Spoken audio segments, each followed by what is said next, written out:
जादू हिंदी कहानियाँ।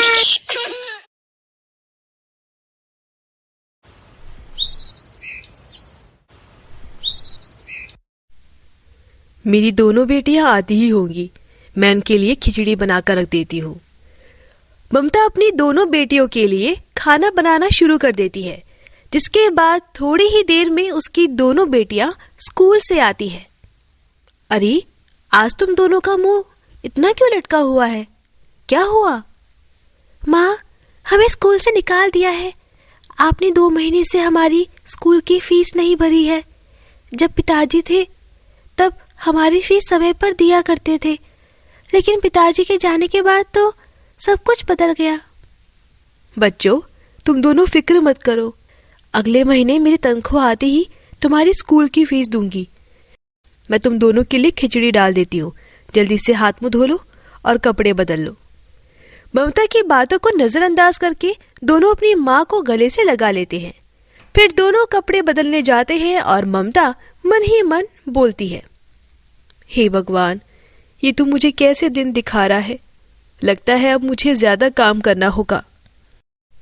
इतनी कम तनख्वाह में मैं गुजारा नहीं चला सकती। ममता एक फैक्ट्री में काम करती थी और साथ ही साथ घरों में झाड़ू पोछे का भी काम करती थी। समय गुजरता है और दोनों बेटियां जवान हो जाती है और ममता बूढ़ी हो जाती है। प्रिया, सोनल, उठ गई तुम दोनों? चलो ठीक है, आज मैंने तुम दोनों की पसंद का नाश्ता बनाया है। दोनों बहनें नाश्ता करने लगती है। समय गुजरता है और दोनों की शादी की उम्र भी हो जाती है और ममता अपनी दोनों बेटी की शादी एक बड़े से परिवार में तय करवा देती है। प्रिया, सोनल, अब तुम दोनों की शादी तय हो चुकी है। कुछ दिनों में तुम दोनों इस घर को छोड़कर हमेशा के लिए चले जाओगे। तुम्हारी शादी से पहले तुम घर के सारे काम सीख जाओ। माँ, इतने बड़े घर में हमारी शादी होने वाली है, तो अब हमें काम करने की क्या जरूरत है? ममता उन्हें समझाती है, लेकिन प्रिया, सोनल घर के किसी भी काम में हाथ नहीं लगाती। समय गुजरता है और शादी के दिन पास आ रहे होते हैं और ममता गांव के सेठ और कई लोगों से पैसे उधार लेती है और अपनी दोनों बेटियों की शादी बड़े ही धूमधाम से करती है। ममता दोनों की शादी में किसी भी तरह की कोई कमी नहीं होने देती। शादी के बाद प्रिया और सोनल ससुराल में ऐशो आराम से रहती हैं। लेकिन वहीं ममता के इतना कर्ज लेने की वजह से इस उम्र में भी ममता को मेहनत करके कर्ज चुकाना पड़ता है। लेकिन इस बारे में सोनल और प्रिया को कोई भी खबर नहीं थी। प्रिया, सोनल बहू, तुम दोनों की शादी को 1 महीना हो चुका है, लेकिन तुम दोनों अभी तक पगफेरे के लिए अपनी माँ के घर नहीं गई। हम चले जाएंगे, आप क्यों इतनी फिक्र कर रही हैं? पगफेरे की ही तो रस्म है, आज नहीं तो कल हो जाएगी। नहीं, तुम दोनों आज ही पगफेरे की रस्म के लिए जाओगे। विवेक, राघव, प्रिया और सोनल को उनके मायके छोड़ाओ।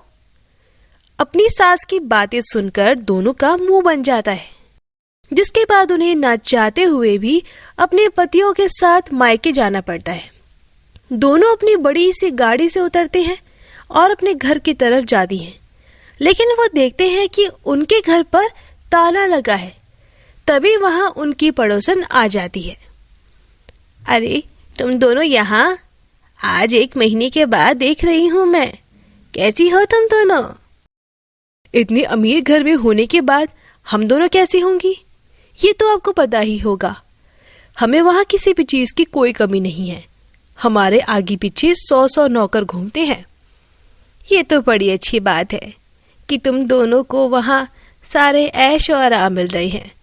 भगवान करे तुम दोनों की खुशियाँ ऐसे ही बनी रहे। लेकिन काकी, हमारी माँ कहाँ है? यहाँ तो ताला लगा है। तुम्हारी माँ तो गांव की फैक्ट्री में काम करती है। बेचारी सुबह 7 बजे जाती है और रात को 10 बजे तक घर आती है। न जाने पूरा दिन कुछ खाती भी है या नहीं। जब से तुम्हारी शादी हुई है तब से शायद ही कोई दिन होगा जब तुम्हारी माँ ने घर में आराम किया होगा। लेकिन क्यों काकी, माँ ये सब क्यों कर रही है? तुम्हारी माँ तुम्हारी शादी बड़ी धूमधाम से कराना चाहती थी, इसीलिए उसने गांव के सेठ और जमींदार से सारे पैसे उधार लिए थे। अब उन पैसों को चुकाने के लिए उसे ये सब काम करना पड़ रहा है। काकी की बात सुनकर प्रिया और सोनल को बहुत हैरानी होती है। उसके बाद दोनों बहनें अपने गांव की फैक्ट्री में जाती है, जहां वो देखती है कि उनकी माँ फैक्ट्री में थके हारे काम कर रही थी। इस दर्द में भी काम करके उनकी आंखों में आंसू आ जाते हैं और वो भागकर अपनी माँ के गले लग जाते हैं। अरे प्रिया, सोनल, तुम दोनों यहाँ कैसे हो? तुम दोनों? माँ हमें माफ कर दो, हमें नहीं पता था कि आप हमारी शादी का कर्ज चुकाने के लिए ये सब काम कर रही हो। बचपन से लेकर अब तक आपने हमारे साथ ये सब किया और अब उसके बावजूद हमने आपको पूछा तक नहीं। हमें माफ कर दो, हमें हमारी गलती का एहसास हो गया है। दोनों रोना बंद करो, मैं तुम दोनों की आंखों में कभी आंसू नहीं देख सकती। चलो आज मैं तुम दोनों के लिए मनपसंद का खाना बनाऊंगी। ममता बिना कुछ कहे अपनी दोनों बेटियों को माफ कर देती है और दोनों बहनें सारे पैसे ब्याज के साथ लौटा देते हैं। जिसके बाद अब वो दोनों अपनी माँ का बहुत अच्छे से ख्याल रखते हैं। ऋषि बहुत ही गरीब किसान था। गांव का खड़ूस जमींदार हरिलाल के खेतों में काम किया करता था। जमींदार कभी कभी ऋषि पर इतना गुस्सा हो जाया करता था, कभी ऋषि को इतना पीट देता था कि कई दिनों तक ऋषि बिस्तर से भी नहीं उठ पाता था। लेकिन क्या ना करता, गांव में अधिकतर किसान बेहद गरीब थे। ले देकर एक जमींदार था, हरिलाल, जिसके पास बहुत जमीन थी। इसीलिए ऋषि कुछ नहीं कर पाता था और चुपचाप जमींदार के खेतों में काम करता था। उसके परिवार में उसकी पत्नी और 2 बच्चे थे। कभी कभी ऋषि हफ्ते हफ्ते तक घर नहीं आता था। एक दिन की बात है ऋषि, जिस खेत में टमाटर लगे हुए हैं आज उनमें पानी चला देना। तुम काम में बड़ी लापरवाही कर रहे हो। तुम्हें दिखाई नहीं दिया उस खेत में टमाटर के पौधे सूख गए हैं? जी मालिक, मैं उसमें पानी दे दूंगा। मैं बस आपसे पूछने वाला था कि टमाटर के खेतों में पानी दे दूं क्या? खेती बाड़ी तुम देखते हो या मैं? इसमें पूछने वाली बात क्या है? ऋषि मन ही मन सोचता है कि पिछली बार बिना जमींदार को बताए उसने खेतों में पानी चला दिया था।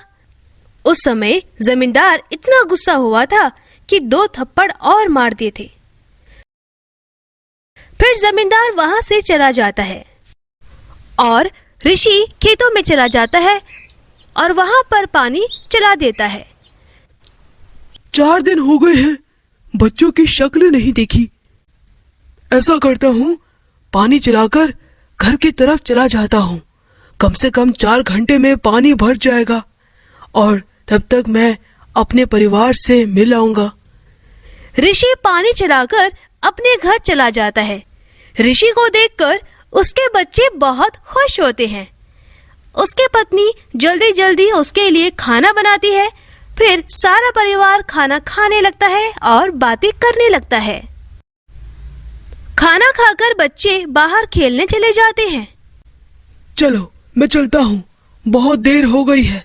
खेतों में पानी भी भर गया होगा। चलो ठीक है, ये तो गुलामी जैसी हो गई। घर भी नहीं आते हो, अकेले घर देखना पड़ता है, बच्चों को भी संभालना पड़ता है। तभी ऋषि की बेटी रोते हुए आती है और कहती है, पापा पापा, भैया को चोट लग गई है। ऋषि भागते हुए जाता है। उसके बेटे को चोट लगी हुई थी। ऋषि अपने बच्चे को हॉस्पिटल लेकर जाता है और इस समय वो भूल जाता है कि वह टमाटर के खेत में पानी चलाकर आया था। बच्चे को पट्टी कराने के बाद उसे याद आता है कि खेतों में तो पानी चल रहा है। वो तुरंत वहां से भागकर खेतों में जाता है तो देखता है आसपास के खेतों में पानी भर चुका है। टमाटर की फसल तो लगभग पानी में डूब चुकी थी। जब तक जमींदार को कोई ये सब बता देता है, वो भी वहां पहुंचकर सब देखता है। ये क्या है ऋषि, इस तरह से काम करते हो? तुमने तो सारा नुकसान करवा दिया। ये कहकर जमींदार डंडे से ऋषि को मारने लगता है। कामचोर कहीं का, तुझे ये सब ठीक करना होगा। ये कहकर जमींदार वहां से चला जाता है। ऋषि डूबते हुए टमाटर के खेत की तरफ देखता है। तभी उसे एक तेज रोशनी दिखाई देती है। ऋषि खड़ा होता है, फिर देखता है कि वह एक टमाटर का पौधा है और उस पर 2 सोने के टमाटर चमक रहे हैं। वो जैसे ही उन टमाटरों को हाथों से छूता है, उसके सारे घाव भर जाते हैं। ये देखकर वो बहुत हैरान होता है और तभी उसके सामने एक सुनहरे पंखों वाली खूबसूरत परी आती है। मैं तो यहाँ से गुजर रही थी तो मैंने देखा एक आदमी तुम्हें कितनी बेरहमी से मार रहा है। तुम ऐसे इंसान की गुलामी क्यों कर रहे हो? क्योंकि मैं एक बहुत ही गरीब किसान हूँ। मेरे पास अपने खेत भी नहीं है। घर में बीवी बच्चे हैं। उनका ख्याल रखने के लिए मुझे इतना दर्द तो सहना ही पड़ेगा। ओह, सुनकर बहुत दुख हुआ। लेकिन किसी की गुलामी करना भी तो गलत बात है। वो तुम्हारी मजबूरी का फायदा उठा रहा है। मैं जानता हूँ, लेकिन कुछ कर नहीं सकता। तुम्हें देखकर मुझे एहसास हो गया था कि तुम बहुत दुखी हो, तभी उस इंसान की इतनी मार खा ली। पर उस आदमी की गुलामी मत करो। ये टमाटर देख रहे हो? सोने के ये जादुई टमाटर हैं और जब भी तुम्हें किसी चीज की जरूरत हो तो इनसे कह देना, गोल गोल लाल टमाटर, मेरे प्यारे जादुई टमाटर, कर मेरी इच्छा को पूरा, फिर मैं दूं तुझे एक काम दूजा। क्यों मुझ गरीब के साथ मजाक कर रही हो? ये जादुई सोने के टमाटर मेरी मदद करेंगे। तुम अपने जीवन से निराश हो चुके हो, इसीलिए तुम्हें ऐसा लग रहा है। मेरी बात मानो और इन्हें अपने साथ ले जाओ। उसके बाद तुम्हें कभी किसी के आगे झुकने की जरूरत नहीं पड़ेगी। ऋषि जादुई सोने के टमाटर तोड़ लेता है और परी को धन्यवाद कहकर जादुई टमाटर को घर ले आता है। सुनो भाग्यवान, लगता है भगवान को हम पर तरस आ गया है। देखो, 2 जादुई सोने के टमाटर हैं ये। क्या सचमुच ये जादुई सोने के टमाटर हैं? फिर तो इनसे कहो ना कि मेरी बेटी को ठीक कर दे। दर्द से कैसे करा रहा है। गोल गोल लाल टमाटर, मेरे प्यारे जादुई टमाटर, कर मेरी इच्छा को पूरा, फिर मैं दूं तुझे एक काम दूजा। अचानक से उनका बेटा ठीक हो जाता है।